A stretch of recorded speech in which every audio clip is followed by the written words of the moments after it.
Selamat datang di Niskala, channel yang membahas kisah-kisah urban legend, mistis, dan kejadian supranatural dari seluruh pelosok Indonesia.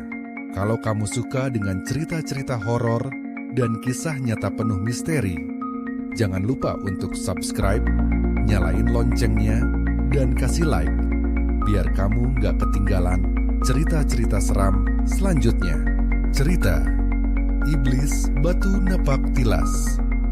Penunggu lokasi ziarah yang membawa petaka di sebuah desa terpencil di daerah perbukitan Jawa Tengah.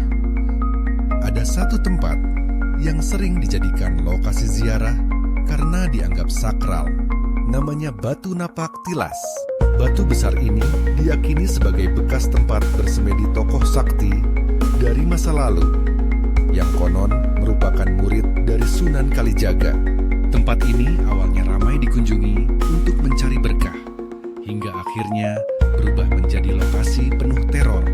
Konon, siapapun yang datang ke Batu Napak Tilas dan tidak menjaga sikap akan mengalami kejadian aneh. Bukan hanya kesurupan, tetapi bisa sampai hilang kesadaran selama berhari-hari. Beberapa bahkan mengaku melihat sosok makhluk tinggi besar dengan tubuh hitam legam, mata merah menyala, dan kuku tajam, yang kemudian dikenal oleh warga dengan sebutan Iblis Napak Tilas. Menurut cerita warga tua desa tersebut, iblis ini dulunya adalah makhluk halus penunggu gunung. Tapi setelah ada ritual salah yang dilakukan oleh orang yang mencoba menguasai ilmu hitam dari Batu Napak Tilas, iblis ini menjadi bebas dan menetap di sana. Ia adalah hasil dari pemanggilan terlarang yang gagal ditutup dengan benar. Ia tidak menyukai manusia yang datang hanya untuk coba-coba atau meremehkan tempat sakral. Bahkan warga sekitar menyebut ada semacam perjanjian tak kasat mata bahwa iblis itu harus diberi penghormatan setiap malam Jumat Kliwon. Bila tidak, maka akan ada warga yang diambil secara misterius. Anehnya, setiap kali hal itu terjadi, satu warga benar-benar hilang tanpa jejak. Salah satu kejadian paling terkenal terjadi tahun 2009. Seorang pria dari luar kota datang bersama kelompoknya untuk membuat dokumentasi tempat keramat. Mereka menertawakan mitos yang diceritakan warga. Salah satu dari mereka bahkan berdiri di atas Batu Napak Tilas sambil merokok. Yang jelas, dilarang keras oleh penjaga lokasi.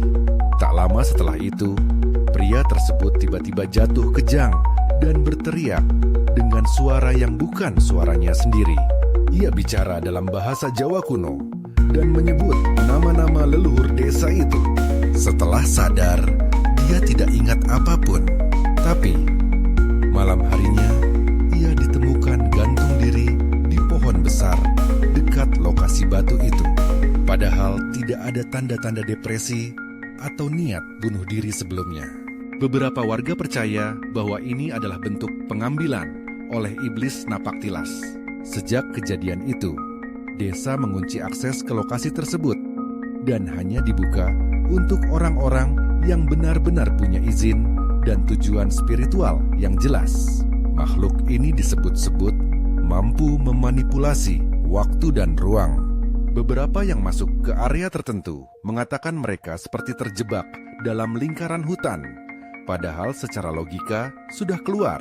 Ia juga bisa masuk ke mimpi dan menebar teror lewat penglihatan yang menyakitkan, seperti melihat tubuh sendiri hancur perlahan atau dijerat dengan rantai api. Nah, itulah kisah dari Iblis Batu Napak Tilas, salah satu penunggu lokasi sakral yang mengerikan di Indonesia. Hati-hati kalau berziarah ke tempat keramat, karena tidak semua tempat bisa disikapi sembarangan. Ada makhluk-makhluk yang menjaga dan tidak akan segan mengambil nyawa manusia.